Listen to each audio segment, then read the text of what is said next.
Hola a todos y todas, bienvenidos. ¿Cómo están? Les doy la bienvenida a la Comisión Universos Gráficos, Ideas, Identidades e Interfaces del 17º Encuentro Latinoamericano de Diseño. En el día de hoy nos acompañan Paola de la Hoz, Paola Albao, Angie Montaña, Santiago Luna y Mirna Chico. Todos estos expositores nos van a presentar sus trabajos. Recuerden que si tienen alguna pregunta, alguna consulta que hacerles, se la pueden hacer a través del chat y al finalizar todas las exposiciones vamos a retomar las preguntas. Pueden encontrar todo este contenido y contenido extra de cada una de las exposiciones dentro de nuestra web, que es palermo.edu/encuentro, en la sección de contenidos. Vamos a comenzar con la primera exposición, que está a cargo de Paola de la Hoz, y nos va a presentar la comunicación de una identidad, cultura, mediante la pragmática y el diseño gráfico. Muy bien, Paola, te escuchamos, adelante. Muchas gracias, muchas gracias. Confírmame, compartir. Sí, era. Acá abajo. Compartir. Confírmame si se logra ver la presentación, por favor. Sí, Paola, vemos perfecto. Bueno, buenos días o buenas tardes. Primero que todo, muchas gracias por haber aceptado el proyecto y por tenerlo en consideración. Bueno, mi nombre es Angie Valentina Rueda y mi compañera es Paola de la Hoz. Y somos estudiantes de sexto semestre de la Universidad Pontificia Bolivariana Seccional Bucaramanga, en Colombia. Bueno, para empezar, el título de nuestro proyecto es Exploración de la identidad cultural sobre el Festival del Día de Muertos mediante el uso de la pragmática y el diseño gráfico para la exploración de un libro pop-up. Ahora vamos a pasar al objetivo que teníamos, que era explorar la identidad cultural de este festival mediante una metodología de diseño presentada y creada por nosotras que abarque conceptos como la pragmática y el diseño gráfico como herramientas comunicativas para la elaboración de un libro pop-up, pues más específicamente para un público infantil. Pues como todo proyecto de investigación, siempre una fase investigativa debe estar. Si les pongo un poco de contexto, este fue un trabajo de quinto semestre que nosotros teníamos que hacer, que era un libro pop-up. Nosotros lo idealizamos con 4 fases. La fase exploratoria, fase de investigación, la fase de ideación, que fue experimentación, preparación, fase de fabricación, que era digitalización, y la fase de logro. A continuación, nosotros les vamos a presentar como todo ese proceso investigativo, creativo, digitalizado, ya presentado en físico, pues del libro pop-up. Primero que nada, pues empezar con patrimonio cultural e identidad cultural. La identidad cultural es aquel sentido de pertenencia que tenemos cada uno hacia un grupo en general, pues caracterizado con costumbres, tradiciones, valores, y el patrimonio cultural es aquel que protege e incentiva los bienes tanto inmateriales como materiales, como por ejemplo los monumentos, los animales, hábitats que sean muy reconocidos de esa cultura. Bueno, ahora para pasar a otra fase de la fase investigativa, que es el Día de Muertos. El Día de Muertos es una tradición prehispánica que se le atribuye más pues a México, ya que pues este país la ha seguido practicando después de que se originó. Va desde la última semana de octubre hasta los primeros días de noviembre. Y pues esta fiesta, esta tradición es bastante peculiar, ya que la muerte no se ve como algo malo, sino se ve como un paso hacia otra vida, no es el fin de todo. En esta tradición, las personas conmemoran a sus difuntos, esperan su regreso a casa y eso es lo que celebran. Entonces, bueno, hay bastantes elementos que son como característicos de esta fiesta. Podemos ver a la derecha, en la parte superior, a la flor de cempasúchil, que pues gracias a su color como anaranjado o amarillo, que es bastante vivo, evoca la luz y es más bien vista como el camino que guía al difunto hacia su hogar, al igual que las velas. También podemos ver elementos como comida, como el pan de muerto, el atole, el champurrado, las calaveritas de dulce, y todos estos elementos se juntan en el altar, que es el más importante. En el altar se pone una foto del difunto, se ponen las flores, las calaveritas de dulce, pues la comida, las velas y pertenencias, objetos personales que el difunto haya pues considerado en vida. Pues ya de esa parte investigativa respecto a la cultura mexicana y pues esta celebración tan bonita, nos pasamos pues a la parte de buscar pues qué era un libro pop-up, cómo funcionaba. Pues en resumidas, el libro pop-up es una técnica de plegado entre que se juntan varios papeles y al estirarlo de cierta manera se genera una figura tridimensional, como pueden ver pues en la imagen.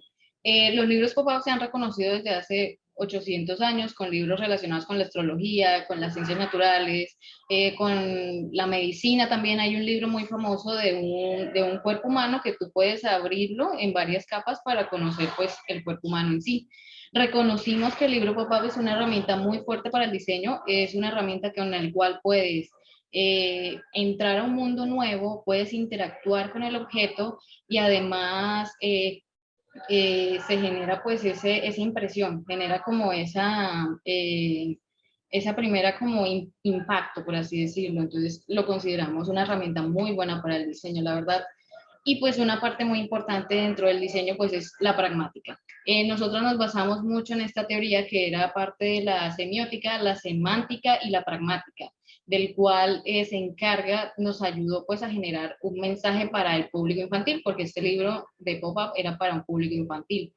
En resumidas, la pragmática es como esa intención, ese contexto con el cual tú envías un mensaje, y la semiótica es aquel que son como esos elementos que nos ayuda a generar ese mensaje. Por ejemplo, la carita feliz es como un ejemplo de la semántica, es la unión entre un círculo, dos puntos y una línea. Todos lo reconocemos como una carita feliz. La pragmática es, si nosotros lo hiciéramos la carita feliz con rayones muy agresivos, generaría pues un mensaje negativo, y si lo hiciéramos con, pues como la podemos ver aquí, genera una sensación positiva. Esa es la magia de la pragmática dentro del diseño gráfico. Bueno, ahora para seguir, el álbum ilustrado. ¿Qué es el álbum ilustrado? El álbum ilustrado es diseño puro. Es cuando la ilustración y el texto van de la mano trabajando en conjunto. En el álbum ilustrado, los fondos, la teoría del color, las ilustraciones, todo pues es como importante para ayudar al texto a dar ese mensaje, a dar ese mensaje que el texto quiere transmitir. Gracias a esto, que pues también motiva bastante a la lectura, gracias a los colores, a todo lo que impacta del dibujo y de la ilustración, pues es que este tipo de libros es más enfocado hacia un público infantil. Bueno, vamos a empezar ya con el proyecto. En la fase de ideación creamos el cuento, nosotras mismas lo creamos, con base a toda la información y la fase investigativa que ya teníamos, empezamos a bocetar los disfraces, o sea, pues la ropa que iban a tener los personajes, las escenas, todo lo que queríamos que estuviera, los paisajes, el ambiente, todo. Y también pues la paleta, un poco de la paleta de color. Queríamos que los personajes no se vieran tan fuertes, las calaveras y la muerte, pues en un contexto que no sea el de México, probablemente se vea como algo malo, algo triste, pero queríamos que se viera como algo feliz, algo mágico, algo que evocara algún sentimiento como de ternura, para que los niños no se asustaran, ya que pues esto iba para un público infantil. Como última fase de la ideación fue hacer, pues nosotros lo conocemos aquí en Colombia como un machote. Esto es como un prototipo de papel que nosotras y pues empezamos a hacer porque no conocíamos mucho sobre los libros pop-up, y pues aquí pueden ver algunas imágenes de todo ese proceso de experimentación que nos tocó hacer pues para generar un buen resultado al final. Y pues nuestra fase favorita, la fase de fabricación, que fue toda la digitalización, usamos una paleta de colores muy extensa debido a que esta festividad estaba muy reconocida por ser muy colorida. Y como dijo mi compañera, la pragmática se nota muchísimo porque recordemos que la muerte es un tema bastante delicado, y mediante este libro usamos pues ese concepto que tiene México y lo volvemos algo agradable a la vista y que uno lo capta como algo positivo. Pues mediante un estudio bajo la paleta de colores y usándola de cierta manera que pues visualmente sea agradable. Además de las ilustraciones. Uh-huh. Bueno, ahora con la fase de de fabricación. En esta fase nosotras ya pasamos de digital a físico. Imprimimos, recortamos, pegamos y construimos todos los sistemas así como se ve pues en la imagen. Ahí teníamos ya todo preparado para la impresión, todo bien organizado, recortamos y pues también hay imágenes de cómo hicimos, cómo creamos todos esos sistemas. Y pues aquí también se puede ver el resultado. Este es el resultado final. A la parte izquierda se puede ver la portada. Y ya después de abrir el libro, pues ya todas las páginas tienen algún sistema. Pues pueden ver en las imágenes algunos de los sistemas que hicimos. Al igual que en esta página, se ve la contraportada y la última página y así. Y alguna de las composiciones. Pues como reflexión que nosotros tuvimos respecto al libro, toda la fase investigativa fue bien hasta la parte digital, pero tuvimos un problema ya fue en la parte física, que ahí sí lo damos como sugerencia. Nosotros desafortunadamente con la pandemia una experiencia así como muy grande con la litografía se fue muy poca y este fue como los primeros trabajos relacionados con una litografía. Nosotros desconocíamos completamente esto y pues esa es nuestra recomendación, el gramaje. Tuvimos un problema con el gramaje porque al ser muchos papeles conjuntos era un libro muy grueso realmente. Entonces, dificultaba mucho el abrir. Esa es como la recomendación que damos muy importante porque tuvimos varios errores al respecto, además de plastificarlo. Sí, eso para los que sean nuevos en diseño o estén considerando la carrera, eso es como de los primeros consejos que yo daría, la verdad. Y la pragmática, el cómo comunicas ese mensaje. Como todo proyecto investigativo, teníamos tres objetivos generales, un objetivo General. general y tres específicos, perdón, que es pues identificar los conceptos. Eso nos dedicamos bastante a conocer la cultura mexicana, que es hermosísima, la amamos. Todo el contexto. La segunda, plantear la metodología de diseño, eso fue primordial porque nos ayudó a guiarnos y a seguir ciertos tiempos para poder entregar el trabajo a tiempo y pues exponer las reflexiones, que pues obviamente fue el tema del gramaje. Y no, pues muchas gracias por considerar pues nuestra propuesta, muchas gracias por escucharnos, con mucho cariño pues se los presentamos, nos pone muy feliz que pues nos hayan considerado, entonces muchas gracias. Muchas gracias. El diseño. No. Gracias chicas por su presentación. Vamos a pasar ahora a Paola Albao, que nos va a presentar la discursividad del diseño gráfico en la escena comercial de la zona rosa de Bogotá. Paola, adelante, te escuchamos. Muy buenos días, tardes. Segundo voy a compartir.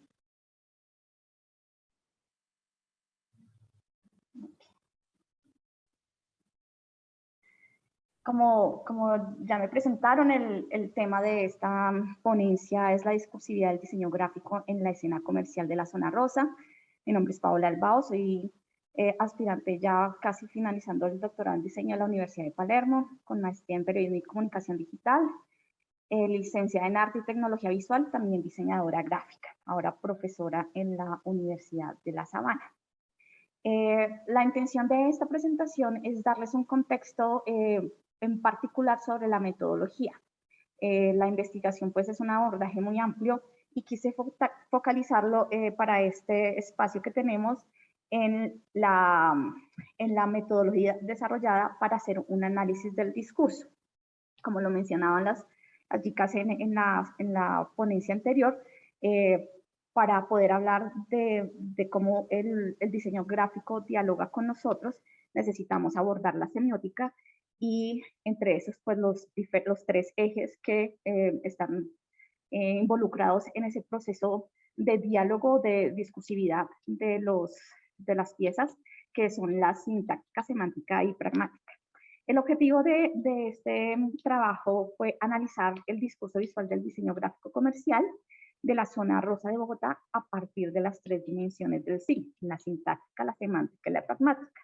Para eso planteé 5 objetivos específicos que me llevaron a desarrollar pues, la metodología que veremos a continuación. Entonces, el primer objetivo fue categorizar el diseño gráfico expuesto de las fachadas de la zona rosa, luego identificar la relación entre la ubicación de los negocios con el diseño gráfico, posteriormente identificar y descubrir los elementos compositivos de las fachadas de los negocios.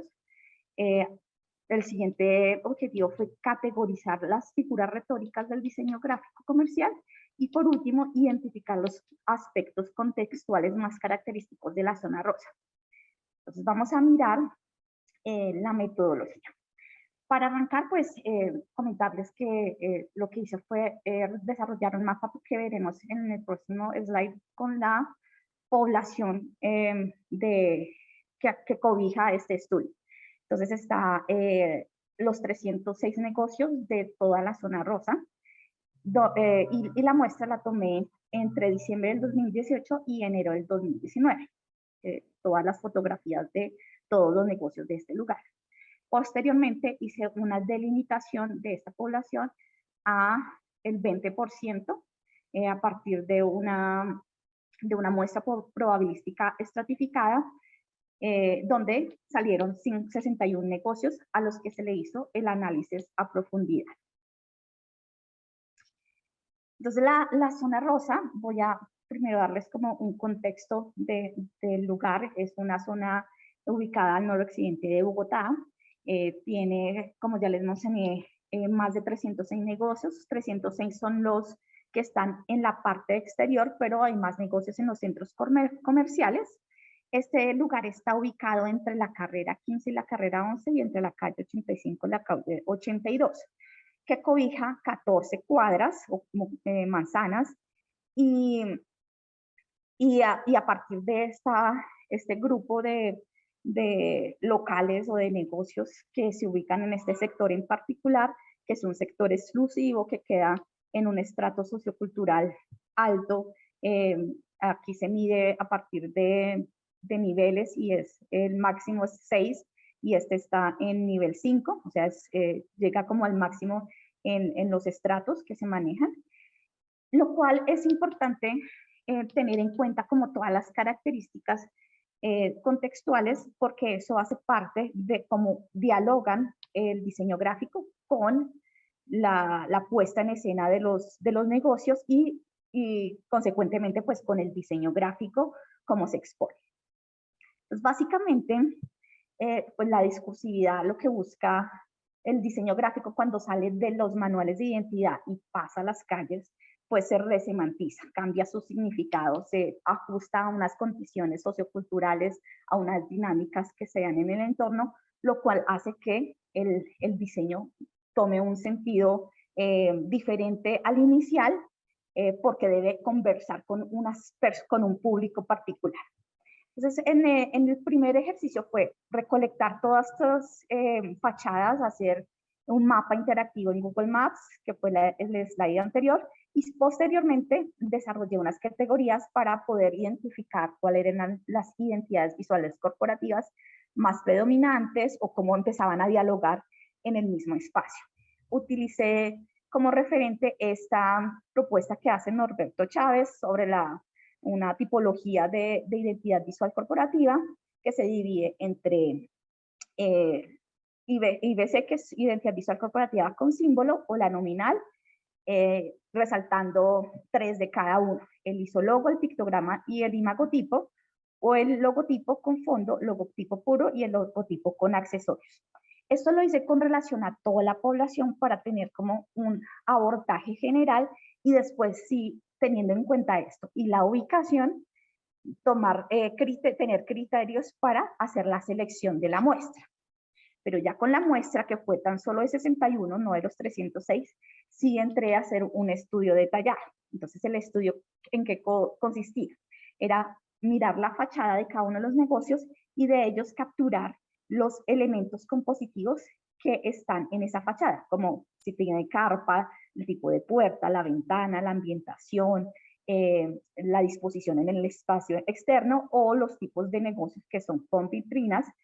También si tienen maniquíes, elementos 3D, donde se da la publicidad, si tiene elementos decorativos, la ubicación del rótulo, el tamaño también que ocupa en la cuadra.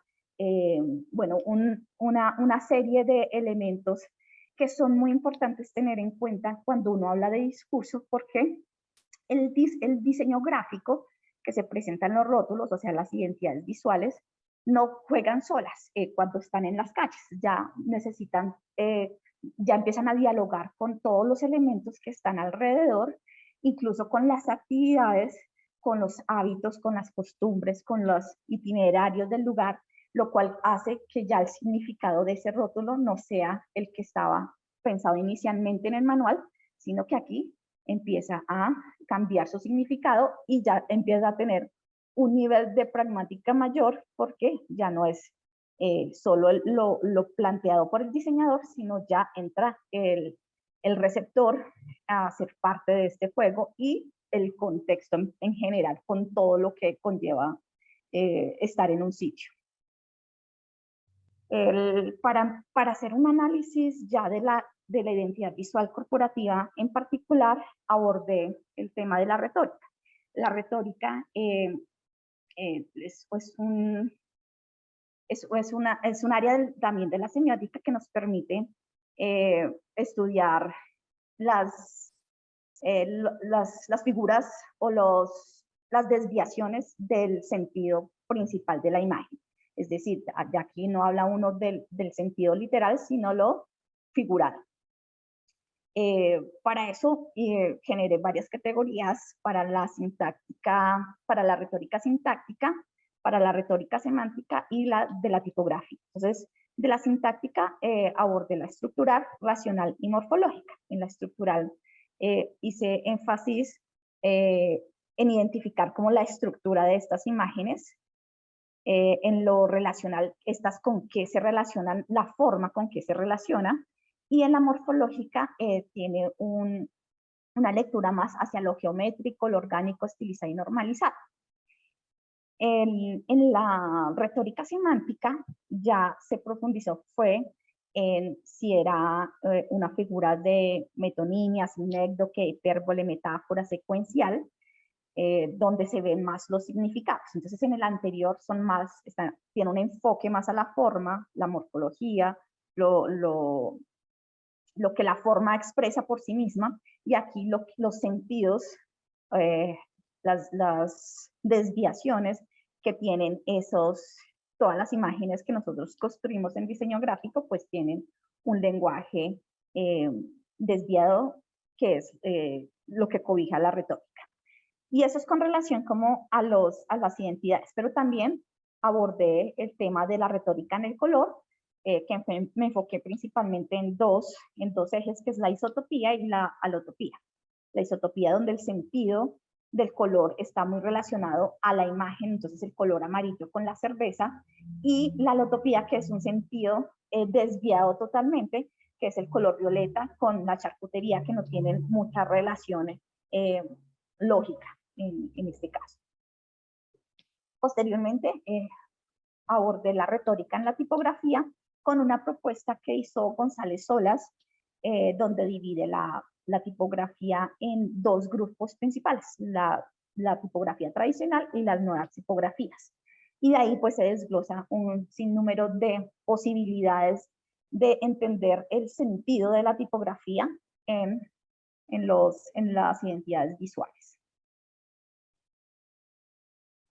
Y finalmente está el estudio de ya la composición, cómo se integran los pictogramas con la tipografía en su configuración y composición ya formal. Entonces están pues los dos grupos que se manejan en diseño, que es el logotipo y el logosímbolo, donde el logotipo está el lineal configurado y de asimilación, y el logosímbolo cobija dos grupos principales, que son la yuxtaposición y la implicación, donde encontramos en la yuxtaposición la identidad visual corporativa lineal, la central, la simétrica y la asimétrica, y de implicación, de adjunción, inscripción y compenetración. Esta también es una adaptación de la propuesta que hizo González Solas. Entonces, posterior, cómo hacer ya un análisis profundo de los 61 negocios en cuanto a la fachada y sus componentes, a la retórica de la identidad visual corporativa, que es el elemento de diseño gráfico más predominante. Se realizó un estudio cultural, cómo es la cultura de la zona rosa, a partir de dos propuestas. Una que hizo Grimson, que él llamó las configuraciones culturales, y otra que veremos a continuación, que es la de Santillán Giménez, a partir de relaciones culturales. Grimson propone 4 configuraciones culturales importantes que se deben tener en cuenta para identificar propiedades o características de una cultura, que son los campos de posibilidad, la lógica de interrelación, la trama simbólica común y lo compartido. En el primero, en el campos de posibilidad, él habla un poco con relación a otros contextos, pero se enfoca mucho como en esos códigos y símbolos culturales, que en este caso se habla mucho del vestuario, el tipo de comida, temas de conversación, el lenguaje, la moda, las tendencias, los gestos, las conductas. En la lógica de interrelación está la relación del todo y sus partes. La relación de las personas en particular con el grupo o el conjunto de elementos que se configuran en este lugar. Y la trama simbólica común son esos referentes en el lenguaje y lo visual. Entonces, ¿qué se encontró en común en esta población que visita el lugar? Y lo compartido son, en la zona rosa evidentemente están las actividades sociales, los lugares, el tipo de negocios. Entonces atrae un nicho particular a una población que permite como identificar ciertas relaciones entre los grupos y subgrupos que se establecen en este espacio. Y las relaciones culturales son esas relaciones entre las personas y entre las personas y los lugares. Entonces, entre las mismas personas se generan ciertas dinámicas y entre las personas y los lugares, cómo interactuamos con estos lugares. Todo esto se tuvo en cuenta para, al final, poder hablar de un discurso. El discurso del diseño gráfico aquí en The Irish Pub no es solo el logotipo, la imagen corporativa en sí misma, sino que está dialogando con todo lo que ocurre alrededor, con los negocios al lado, con los elementos decorativos, con las personas, con las acciones, con las dinámicas, con el momento. Esto es un fin de semana, con el tiempo. Entonces, todos esos elementos involucran en esa conversación o ese diálogo que existe entre el diseño con su contexto. Finalmente, pues desarrollé esta gráfica para hablar un poco en lo que encierra la discursividad del diseño gráfico en las calles, en los espacios comerciales en este caso. Entonces va desde un contexto general que es la ciudad, va cerrándose hacia el barrio, la zona, las cuadras, y en las cuadras encontramos cada uno de los negocios, donde los negocios tienen diseño gráfico en elementos como los rótulos principalmente y la publicidad. Y pues finalmente están algunas conclusiones que quise destacar para esta presentación, que son: el discurso visual del diseño gráfico comercial se define por las múltiples capas, el contexto sociocultural, las personas, los negocios, que cubre las fachadas de identidad visual corporativa, la publicidad, la decoración, etc. La retórica visual permite analizar el sentido sintáctico, semántico y pragmático de la IVC, de la identidad visual corporativa. La identidad visual corporativa se lee en conjunto, en contexto, y cada una aporta al significado de los lugares. Y finalmente, comprender la incidencia de la identidad visual corporativa en el discurso de los entornos permite identificar la potencialidad de estos en la vida social y en el desarrollo de la cultura de los lugares, que fue parte de lo que definí al final que es el diseño gráfico en este contexto, que es: el diseño gráfico juega con los lugares, hace parte de la vida cultural, nos ayuda como a generar diálogos con personas, encontrar vínculos, y no solo es un elemento visual, sino cuando llega a estos entornos ya pasa de ser un elemento gráfico a ser un elemento ya social, cultural, en diálogo con las personas, con los lugares. Y pues eso es. Muchísimas gracias. Muy bien, Paola, muchas gracias por tu exposición. Vamos a pasar ahora a la siguiente ponencia, que la va a presentar Angie Montaña, y que se llama Manual de Desarrollo y Diseño, contextualizado en las tiendas de barrios comunes en Colombia. Buenos días, tardes ya. Bueno, me presento, ya me presentaba, mi nombre es Angie Montaña, soy residente acá en Colombia, Bogotá, y pues el día de hoy quiero presentarles una partecita de mi trabajo. Soy estudiante de diseño industrial, ya quinto semestre, ya pasando a sexto, y pues este es un trabajo que se desarrolló en taller de diseño 5, que me gustaría compartirles con ustedes. De antemano, pues muchas gracias por la elección. Me hace mucha ilusión participar en este tipo de eventos. Bueno, comenzando con mi manual de desarrollo y diseño contextualizado en las tiendas de barrio comunes en Colombia para la diferente concepción de diseños decorativos, cotidianos y mobiliario. Aquí más que todo me dedico a la investigación y a la composición morfológica. Bueno, ¿cómo surgió el proyecto como tal? El proyecto surge de una previa investigación descriptiva de las diferentes tiendas de barrio y del personal que atiende dentro de ellas, siendo estos establecimientos muy comunes entre nuestras comunidades barriales. Estos suelen ser bastante importantes, ya que siempre son muy cercanos hacia la comunidad. Nosotros, pues, aquí en Colombia, en el barrio, tenemos las tienditas barriales, pero creo que esto también se cumple en bastantes países, en donde el trato con ellos es muy familiar y es muy cálido y es bastante importante para nosotros. Estos tipos de establecimientos suele ser el centro de acopio de mucha gente, y acá pasa también algo muy interesante, que es la conformación de alianzas o lo que vendrían siendo amistades. Entonces ya no solo es el lugar donde una persona llega, compra lo que quiere y se va, aunque también suele pasar eso, sino que también es un lugar donde nosotros, entre vecinos, nos reunimos, donde hablamos, nos conocemos entre nosotros, y es lo que hace que la comunidad se una, lo que hace que la comunidad se conozca, conozcamos quién vive al lado de nosotros, quién está al lado de nosotros, con quién convivimos todos los días, ya que pues vivimos en un entorno en común.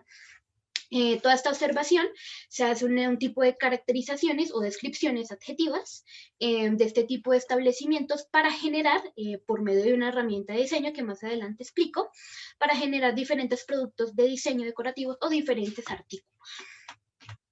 Bueno, ¿cuáles fueron los primeros pasos de mi proyecto? Lo primero fue un diario de campo, que fue mayormente enfocado en investigar esas tiendas de barrio y en investigar qué tipo de actividad comercial se establecía en qué tipo de personal atendía dentro de ellas.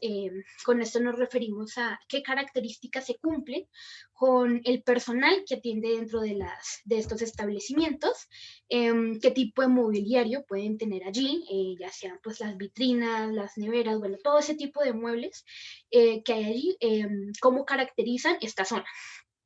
También qué productos se vendían, qué tipo de lugar era, si era un lugar muy grande, muy espacioso o era un lugar pequeño, qué tipo de clientes pueden llegar a parar a esta zona para comprar, qué tipo de olores, sensaciones se sentían al momento pues, de llegar un cliente a comprar, y algunas observaciones específicas que se cumplían con cada establecimiento. Lo siguiente fue hacer un mapa de empatía. En pues nos enfocamos en el tendero de barrio, ya que no solo es el lugar, el establecimiento que marca un factor importante de lo que nosotros percibimos. Ya, por ejemplo, si es un lugar pequeño, nosotros pues vamos a percibir algo mucho más acogedor, algo más cálido, o si es un lugar espacioso, pues empezamos a percibir otra cosa. Y aquí el tendero juega un factor importante, ya que es el que siempre está en contacto con el cliente, siempre está en contacto con la comunidad. Dentro del mapa de empatía se investigó mucho qué es lo que piensa, qué es lo que siente, lo que ve, lo que oye, lo que dice, lo que hace, sus sueños, sus deseos, y pues se enfatizó mayormente que son gente muy trabajadora, es gente muy amable, muy familiar con sus clientes, y pues estos son bastante importantes porque, como habíamos dicho, si una tienda, un establecimiento de barrio es un centro de acopio, este tendero es bastante importante porque él es el principal factor de lo que uno puede llegar a sentir cuando llega a un establecimiento. Por ejemplo, un tendero que es muy amable, muy amigable, es muy cálido con con sus clientes, pues el cliente le va a dar ganas de volver a entrar a este establecimiento simplemente por la persona. Así los productos no le llamen tanto la atención, nosotros solemos ser muy selectivos con eso y nosotros regularmente atendemos a este tipo de establecimientos porque algo nos gusta de ese establecimiento, ya sea pues la disposición, el manejo de colores, todo este tipo de sensaciones que a uno le llegan cuando uno llega a un establecimiento, suele ser un factor importante de lo que permite que una persona vuelva a entrar al establecimiento. También se hizo un estudio de sensaciones, basándonos obviamente en los sentidos, para proporcionar una serie de adjetivos. Doy un ejemplo, cuando uno llega a una panadería, el primer sentido que uno se le activa es obviamente el olfato. Entonces uno llega, lo primero que huele es el pan recién hecho, recién horneado, y pues es un efecto bastante placentero. Entonces ese adjetivo de placentero es lo que yo estoy buscando. O también unos tipos de frases representativas que le den identidad al local o identidad a esta tienda de barrio. Para poder describir esa sensación que me puede llegar a mí a dar al momento de llegar pues a una tienda como estas. Y así pues todo ese tipo de adjetivos poder generar más adelante una especie de diseño que más adelante explico. Bueno, acá pongo dos escenarios, que en el caso una panadería y una farmacia. Aquí pues es parte pues, de mi ejercicio, lo que me hizo llevar a cabo para el diseño. Es, por ejemplo, en la panadería, la frase como con hambre no hay pan duro, nada mejor que iniciar el día con una taza de café y un pan, buen pan, buen día, nunca es tarde para comerse un pan. Son aquellas frases que uno suele oír o suele asociar mucho con una panadería. De aquí podemos sacar un adjetivo personal, que en este caso es adjetivo personal de la persona que atiende.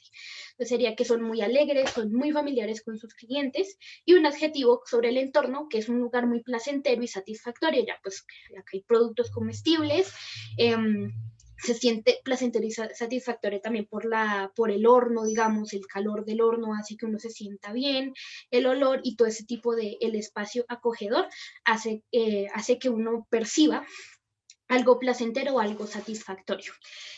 A contraparte de lo que sería una farmacia. Por ejemplo, una farmacia, atender siempre en empatía, confianza, seguridad, resolver problemas y atender necesidades. Su salud es nuestra prioridad. Entonces, mayormente estas frases lo que nos quieren expresar y lo que uno siempre asocia a una farmacia es alguien que nos quiere cuidar, es un ambiente seguro, es un ambiente donde se juega mi salud.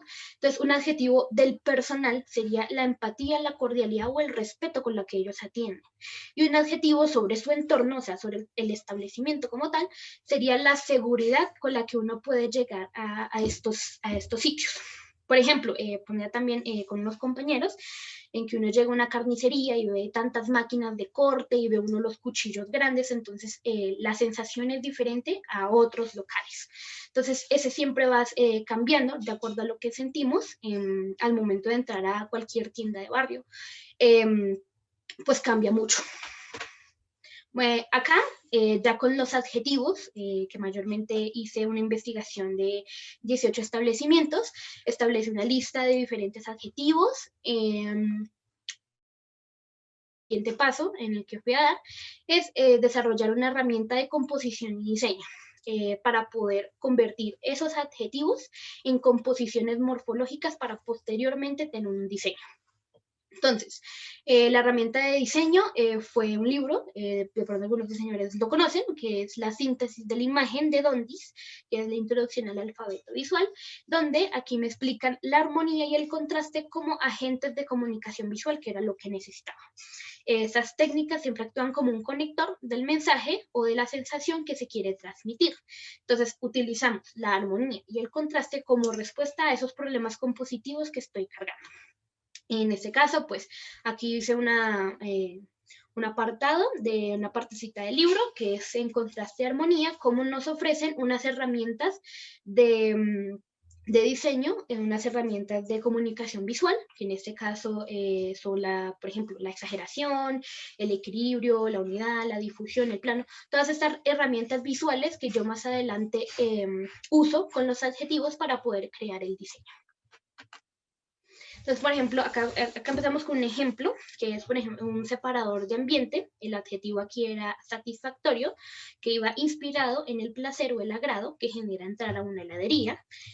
Contiene pues una serie de volúmenes y cavidades circulares dispuestos de manera desordenada, aunque no tengan un orden en continuidad o de tamaño, este causa cierto agrado. De aquí pues escogemos la armonía como herramienta para poder descomponer o para poder presentar este adjetivo de lo satisfactorio por medio de la forma. En este caso, pues, es la armonía, la redondez. Y aquí, pues, eso lo que hace es causar cierto agrado. También se escoge el color blanco y una textura de acabado brillante liso para que traiga consigo una sensación fría y de limpieza, que es la misma sensación que genera, pues, una heladería. Este es como el ejercicio para poder descomponer ese adjetivo y convertirlo en una morfología para poder tratar de expresar ese sentido de lo satisfactorio, de algo que me hace sentir al llegar a una heladería. Los siguientes ejemplos, aquí pongo por ejemplo un servilletero del adjetivo amigable, escogiendo pues la armonía como la herramienta, y la simetría y la unidad como comunicador visual. Bueno, el adjetivo es amigable debido al trato de los tenderos que tienen una mercería. Aquí mercería en Colombia vendría siendo el lugar donde venden botones, donde venden hilos y cosas para costurería. Este servilletero simula una especie de abrazo, aquí se ve en la formita, que se complementa con la disposición de unas toallas de papel de cocina. Este también hace uso pues de la redondez de los empalmados suaves y pues es más placentero al tacto. Se aplica también el color blanco que permite asociar el objeto con cosas positivas e inocentes. También tenemos otro ejemplo, como es el frutero, del adjetivo animado y la armonía como herramienta. La secuencialidad pues como nuestro comunicador visual. Este adjetivo deriva de lo animado, que puede llegar de pronto a ser un restaurante o un local de comidas rápidas. Entonces aquí lo que se trató de expresar de forma visual es utilizar las curvas ascendentes para reforzar la idea de algo alegre o animado, que nosotros solemos asociar mucho las curvas con estados de ánimo y también la dirección incluso con estados de movimiento. Entonces, gracias pues a todos estos adjetivos que se concibieron pues en la investigación de las tiendas de barrio y lo que estos podían llegar a sentir al momento de llegar a comprar a una tienda de estas, se prepararon más o menos 3 paquetes de artículos, que en este caso fueron 20 artículos decorativos, comenzando desde separadores de ambiente, repisa, frutero, todos estos que decoran nuestra casa como tal, y artículos cotidianos que nosotros solemos usar todos los días, y también se realizaron 10 artículos mobiliarios con toda esta información que nos brindó la previa investigación y esa descomposición de la forma nos dio muchas posibilidades para crear diseño.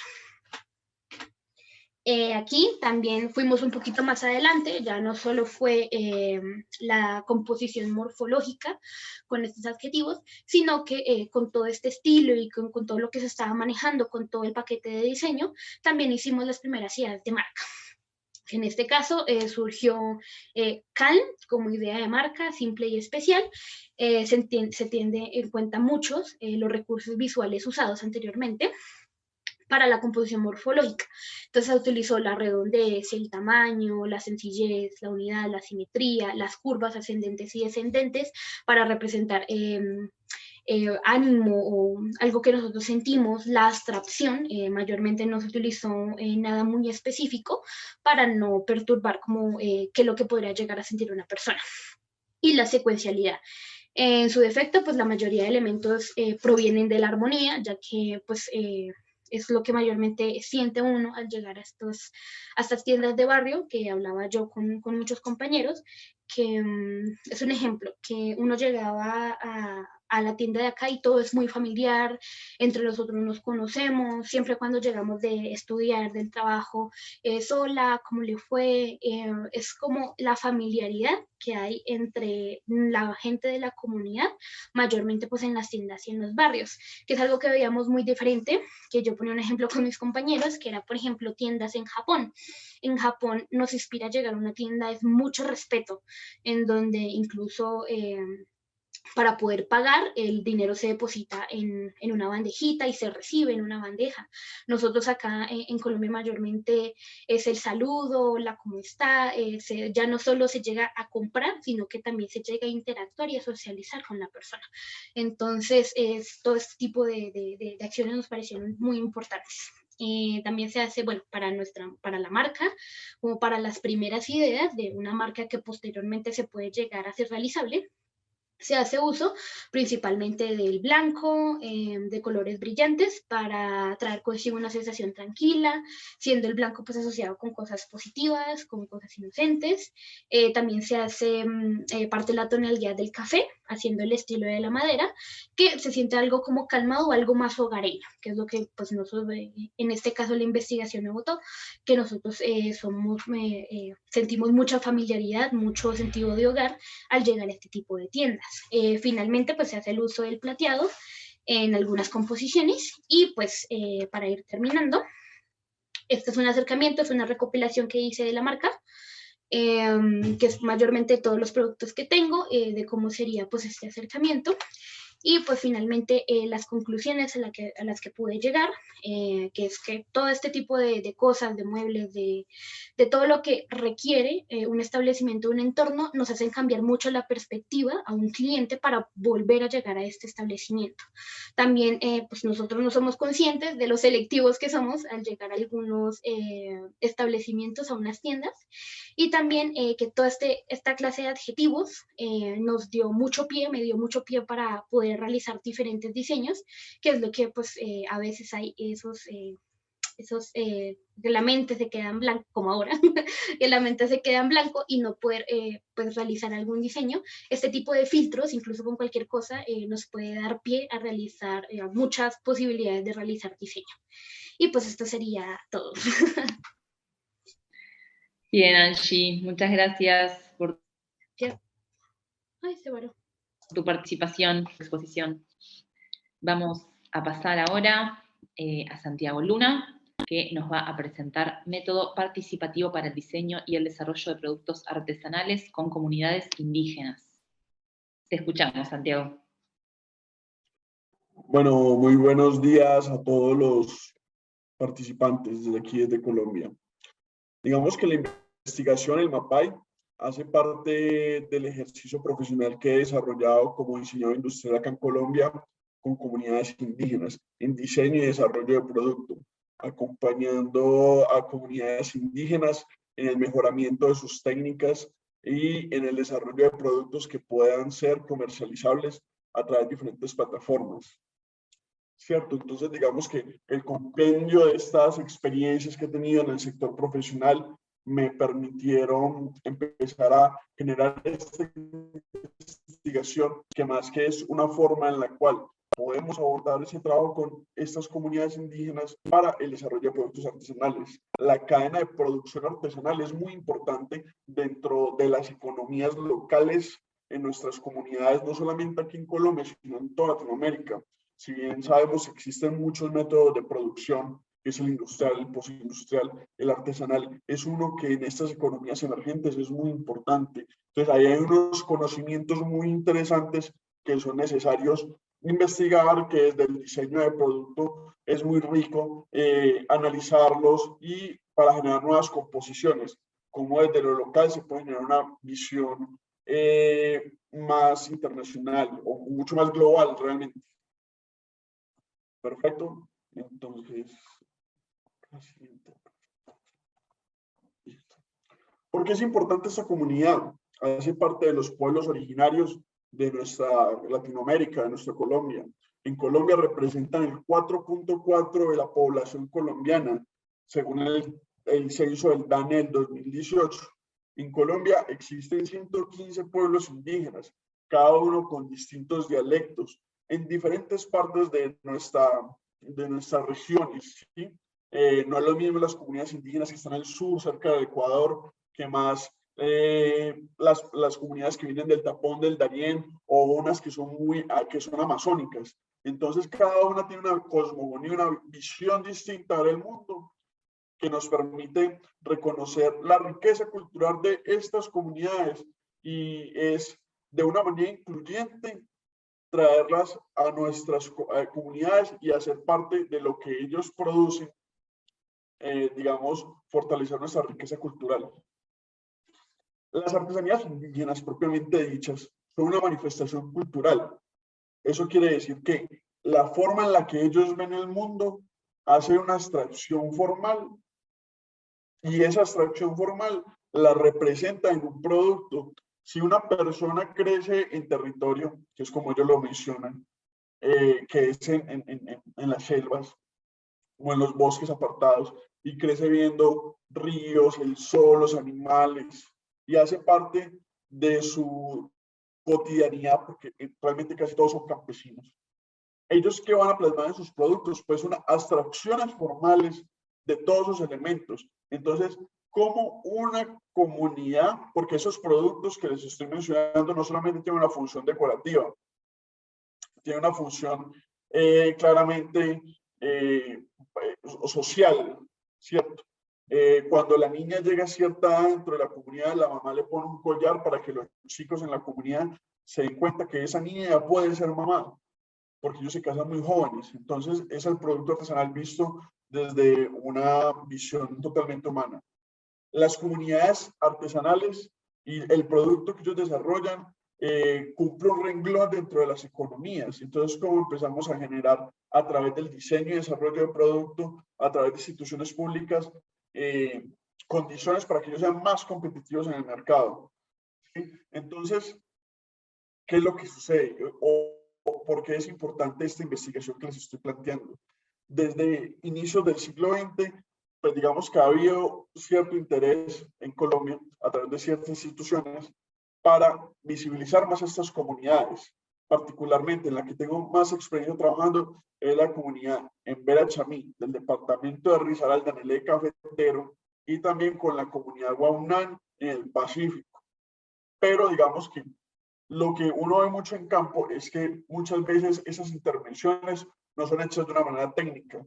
Y lo que quiero abordar con esta investigación son unos pasos que, digamos, decantado a través de la experiencia, en donde las personas pueden seguir esa metodología para poder hacer intervenciones dentro de la comunidad, porque muchas veces, digamos que las personas que entran a trabajar ahí con esas comunidades no tienen mucha experiencia, y lo que hacen son afectaciones culturales, no hacen una buena sinergia dentro de las comunidades.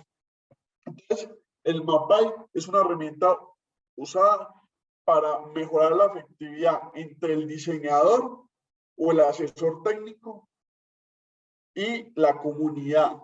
Entonces, digamos que dentro de la experiencia que va desde que me gradué de la universidad desde 2015 hasta ahora, he podido abstraer elementos de éxito dentro de esas diferentes intervenciones que se han hecho. En la relación, el MAPAI también está relacionado con la capacidad de promover el pensamiento crítico dentro de los artesanos, porque lo que queremos es que esas personas tengan herramientas para que también puedan generar nuevos productos. Digamos que con el acompañamiento lo que uno hace es que, como vemos en la imagen, generamos un nuevo producto, pero como también generamos esas herramientas para que ellos mismos, teniendo esos conocimientos técnicos de diseño y desarrollo de producto, puedan desarrollar sus nuevas composiciones. Entonces, se proponen una serie de actividades que se deben realizar antes de ir trabajando con la comunidad. Digamos que cuando uno identifica una comunidad con la que quiere hacer, uno tiene que buscar quiénes son las autoridades, porque las autoridades indígenas, digamos que son un poco diferentes, las estructuras sociales son distintas a la que hay para las poblaciones mestizas. Entonces, ellos tienen un cabildo, ellos tienen una guardia indígena, ellos tienen unas mayoras que son unas mujeres representativas dentro de la comunidad, unas mujeres muy sabias. Perdón. Entonces, es identificar eso, y para eso uno tiene que partir un poco de conceptos y investigar. Por ejemplo, si vamos a trabajar con la comunidad Aroaca o con la comunidad Guaunán, es leer un poco y hacer una revisión del estado del arte de esas comunidades, ¿cierto? Un poco de su historia, de dónde vienen, particularmente con la que estoy trabajando acá, o con las que les demuestro que la comunidad indígena en Brachamí ha sufrido en promedio de 3 o 4 desplazamientos dentro de toda su historia de la colonia, hasta llegar a la ciudad. Entonces, es entender ese contexto. Digamos que hay unas condiciones muy especiales. Teniendo eso, digamos, presente, lo que me permite es poder llegar al territorio en donde ellos viven, que muchas veces son barrios de invasión, o otros viven en el territorio, otros viven en cabildos rurales. En poder, cuando uno llega ya a esas comunidades y habla con las líderes de la comunidad, digamos que tiene una visión mucho más amplia para poder trabajar de una forma más objetiva, ¿sí? Para trabajar con la comunidad. Entonces, lo que uno debe hacer es empezar a reconocer la forma en la que ellos viven dentro de esas comunidades para poder entender su cosmogonía, su forma de ver el mundo. De ahí, uno ya se reúne con las personas encargadas, empieza a hacer ejercicios de desarrollo de producto a partir de un referente biocultural en donde se analiza algo que sea muy representativo de la comunidad, un símbolo, un signo, uno empieza a identificar qué colores, qué formas, qué abstracciones formales son importantes para poder empezar a generar ejercicios de diseño con una herramienta que es básica para todos, que es a través de la bocetación. Y a través de la bocetación empezar a jugar con la modularidad y diferentes elementos formales que me permiten generar una composición y a partir de eso generar marca o generar producto o empaques. De ahí puede salir un montón de cosas. Y cada comunidad es especial, cada comunidad tiene un lenguaje especial con el cual uno puede trabajar para generar unos productos muy interesantes. Entonces, de ahí lo que uno hace es que ya empieza cuando ya reconoce la comunidad y ya reconoce sus condiciones, lo que uno hace ya es generar productos a partir de eso. Entonces, miren cómo tenemos un ejemplo en donde algo que uno cama, que es un collar tradicional de ellos, que lo usan las mujeres, que entre más grande sea el collar, más importante es el rol de la mujer de la comunidad. Entonces, ¿cómo desarrollamos? A partir de unos bocetos que la comunidad indígena pueda entender, desarrollar este prototipo. Y este prototipo, luego lo que hacemos es que lo producimos, lo mejoramos, y en el proceso de la producción empezamos a hacer mejoramiento técnico, acabados, formas de empaque, mejorar formas de agarre, formas de composición. Sí, entonces hay toda una exploración formal en donde el diseñador guía a estas comunidades o a los representantes de estas comunidades en el desarrollo de nuevas composiciones, y esto que les permite ser más competitivos, porque si se reúnen 30 artesanos, todos de la misma comunidad, en una sala de exposición a vender su producto, vamos a ver que es un producto muy parecido, porque es tradicional y no está mal, pero el problema es que todos al tener el mismo producto van a empezar a competir por precio, y competir por precio para el artesano es imposible, porque es entender que ellos son emprendedores y ellos viven de eso. Entonces, ¿cómo generar condiciones para que su producto sea mucho más competitivo, con más diseño, con diferentes condiciones, para que tengan una mayor penetración del mercado? Para ello también me baso en esos puntos básicos que les propongo, me baso con un abordaje teórico bien interesante, mucho desde las ciencias sociales, desde la sociología, desde el diseño de producto, para poder, digamos, hacer estos trabajos de diseño sociales, propiamente dicho. Aquí les puedo compartir un pantallazo de algunas de las experiencias, algunos de los proyectos en los que he participado, con distintas comunidades, en el Cafetero, en el Valle del Cauca, que son bien interesantes. Digamos que aquí lo que planteo es la metodología, si alguno de ustedes quiere, digamos, ver los productos que podemos desarrollar a través de esto, pueden ir a la página de Behance y ver, digamos, unos ejercicios y unas experiencias bien interesantes. Digamos que lo que me gusta a mí dentro del ejercicio profesional es inspirarme en esos desarrollos que hacen las comunidades indígenas para poder generar nuevos productos, porque hay unas tecnologías y unas concepciones que son interesantes de analizar para resignificar y generar nuevas composiciones. Por ejemplo, aquí tengo un prototipo que se desarrolló a partir de una alcarraza indígena, que es una regadera. Es algo que estamos desarrollando en este momento. Digamos que es un ejercicio aparte de la que se hace con las comunidades, pero digamos que esas culturas generan inspiración para desarrollar este tipo de proyectos. Y es la invitación a todas las personas que puedan escuchar este video a, digamos, ver un poco hacia adentro de nuestros países, ver nuestra cultura, nuestra identidad, nuestra forma de ver el mundo, que son muy particulares en Latinoamérica, y que eso sea la inspiración para generar innovación desde lo local.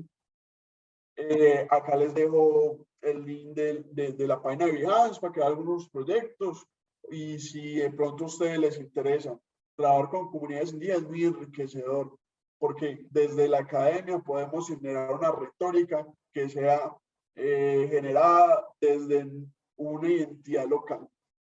Muchísimas gracias. Muchas gracias, Santiago, por tu presentación. Vamos a pasar ahora a escuchar la presentación de Mirna Chico, que se llama Uso de los identificadores culturales de Cartagena de Indias en la publicidad radial de la ciudad entre 2015 y 2020. Bueno, Mirna, adelante, te escuchamos. Bueno, muy buen día para todos. Mi nombre es Mirna Chico, soy de Cartagena, Colombia. Soy tecnóloga en producción de radio y televisión y publicista, egresada de la Universidad Jorge Tadeo Lozano.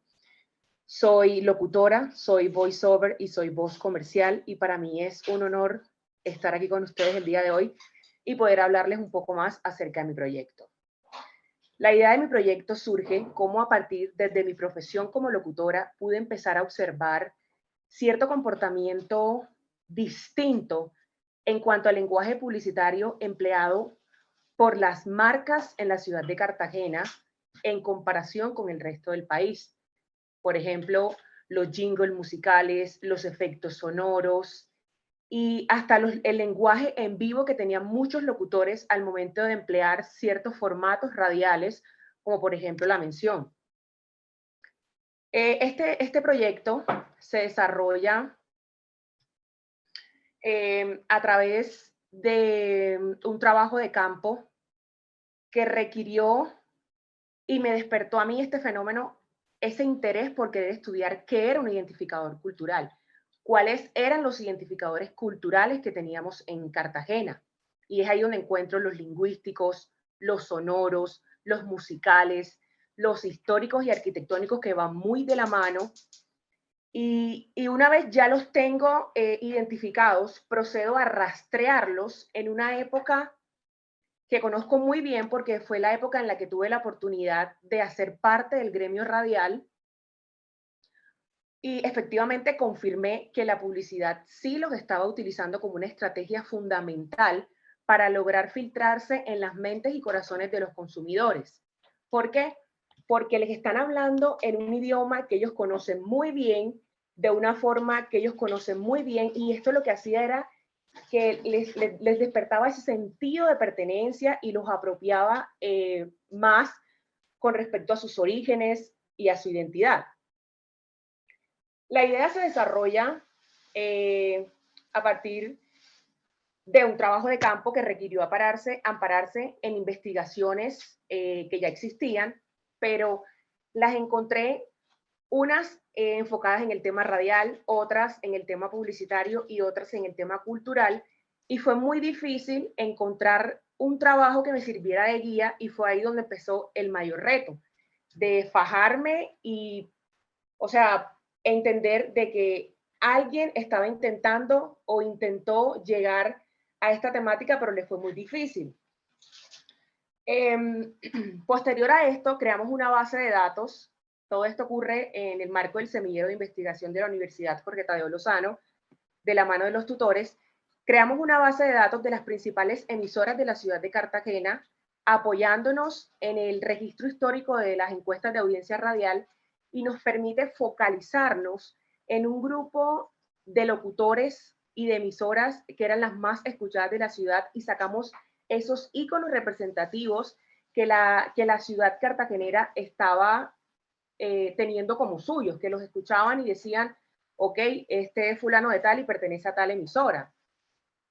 Una vez ya los tenemos identificados, entonces diseñamos una serie de entrevistas estructuradas dirigida a cada uno de los roles y el área en la que se desempeñaban todos estos personajes que encontramos, y es así donde sale de este grupo 5 personajes, los cuales encontramos un director radial, 2 locutores, un productor y un publicista, y fue muy interesante porque cada uno desde su rol, desde su experiencia, empezó a aportar y a confirmar muchos hallazgos que habíamos tenido en la investigación, que eran ciertos y que le creaban un mayor hilo conductor a todo el proyecto. Los hallazgos de esta investigación fueron muy interesantes porque no solo queda el trabajo escrito, que es muy importante, sino y que queda el trabajo escrito, que es muy importante y que demostró que efectivamente habían personas que habían intentado investigar este tema, pero encontraron quizá la limitante del acercamiento de la industria radial a la investigación, y esto como que les truncó o les paralizó un poco el proceso y tuvieron que desviarse, sino que este trabajo es un constructo teórico que sirve para que otros puedan avanzar en la investigación referente al uso de los identificadores culturales de una región. Como conclusión de esta investigación, ningún identificador cultural es más importante que otros. Todos son importantes porque aportan a la identidad de una sociedad, especialmente a la cartagenera. Me atrevo a decir que esto es un fenómeno que no solo se ve en Cartagena, en Colombia, sino que existe mucho a nivel mundial, porque vamos a encontrar siempre un comportamiento muy distinto en las personas que pertenecen a la costa de un país en comparación con las personas que hacen parte del interior. Un ejemplo muy claro, y creo que lo escucharon ahorita los aquí presentes, es el lingüístico, es ese acento, es esa entonación que tenemos las personas que pertenecemos a la costa Caribe, esos apócopes lingüísticos de la no terminación de las palabras, la intersección de letras, como por ejemplo la J en la pronunciación, son los que nos hace diferente sin tener en cuenta lo referente a la personalidad, la jovialidad al hablar, la espontaneidad, la alegría y esa calidez que tiene la gente cartagenera. Este proyecto da pie para el nacimiento de un programa piloto llamado La Parla con Mirna Chico, que mi tutora les va a estar compartiendo en el link, en el chat, el link de este podcast, que se convierte en el primer capítulo de muchos, esperamos, siguiendo la misma línea investigativa referente al tema radial, al tema publicitario y al tema cultural de la costa caribe colombiana. Y esperamos que tenga una muy buena acogida, porque en realidad es un tema muy interesante, no solo para las personas que hacemos parte del gremio publicitario o del gremio radial, sino para todos aquellos estudiantes que están en proceso de formación. Sin más, les agradezco su atención y está de más extenderles la invitación para que conozcan el hermoso Corralito de Piedra, como es llamada Cartagena en Colombia. Muchas gracias. Muchas gracias, Mirna, por tu presentación. Ahí ya vemos en el chat todos los medios de contacto, así que quien esté interesado puede contactarse con Mirna. También recuerden que dentro de nuestra web, en palermo.edu/encuentro, en la sección de contenidos, van a encontrar contenido extra de todas las exposiciones de esta comisión, como todas las demás que tuvimos durante esta semana, y ahí también van a encontrar los contactos de todos los expositores. Con esta última exposición de Mirna vamos a dar por finalizada la comisión de hoy. Les pido por favor a todos los expositores que nos acompañaron hoy que prendan sus cámaras para hacer el cierre. Ahí está Paola, Angie. Muy bien, Santiago. No hubieron preguntas en el chat, así que vamos a pasar directamente al cierre. No sé si alguien tiene alguna reflexión final para compartir.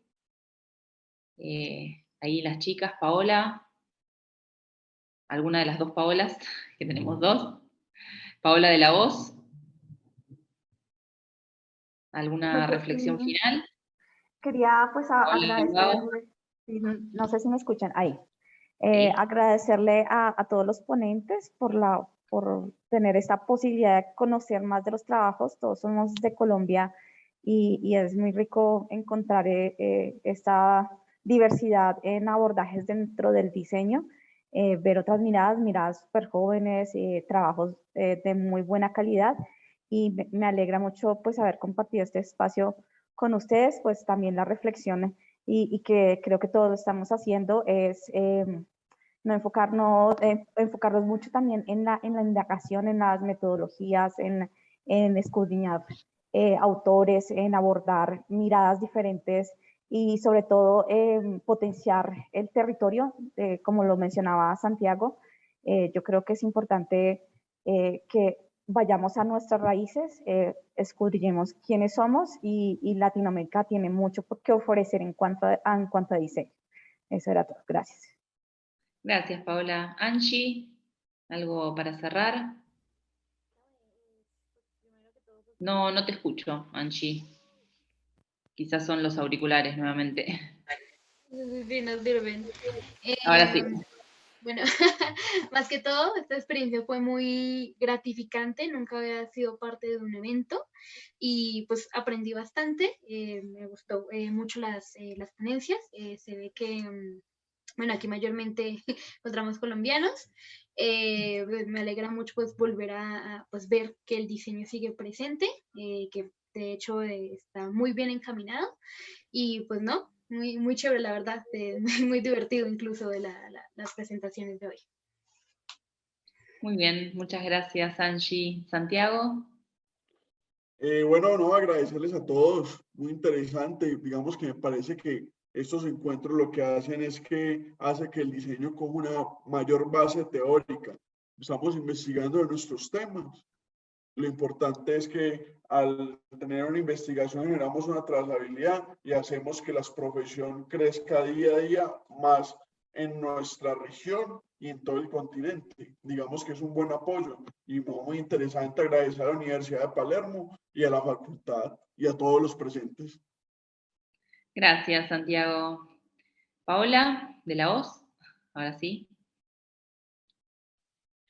No, primero pues muchas gracias otra vez pues por invitarnos pues a este evento. También muy cierto, como han dicho pues mis compañeros, el diseño gráfico es muy bonito, es uno al principio siempre como estudiante, ¿no? Mi experiencia, uno empieza como con las dudas, pero uno va como conociendo todo el mundo y uno queda como, "Ah, yo no sabía esto". Entonces, valoramos mucho las exposiciones, valoramos mucho este evento y pues muchas gracias de corazón, aquí desde Bucaramanga. Gracias. Mirna, ¿algo para cerrar? Bueno, en realidad resulta muy interesante la transculturación que existe en este tipo de congresos y de eventos, y es que nos permite compartir entre todos y con países fuera de lo que somos, como Colombia, por ejemplo, esa identidad, esa fortaleza cultural que nosotros tenemos, y realmente son intervenciones que valen mucho la pena en una era donde prima tanto la tecnología, y que le demos ese uso de que exploremos, de que indaguemos, de que vayamos a la calle, de que conozcamos. Realmente ha sido un proceso muy lindo y realmente muy satisfactorio, porque este tipo de proyectos se convierten en un reto muy, muy personal, y que es el punto de partida para seguir y para darnos cuenta de que podemos llegar mucho más lejos. Muchísimas gracias. Gracias, Mirna, por tu aporte. Bueno, con esto concluimos la ponencia del día de hoy, de esta comisión. Muchas gracias a todos por haber participado. Les recuerdo que pueden encontrar nuestra agenda con las actividades que todavía nos quedan por el día de hoy en nuestra web, así que los invito a pasar por ahí. Y bueno, muchas gracias por haber compartido sus investigaciones y gracias al público por habernos escuchado. Nos vemos la próxima.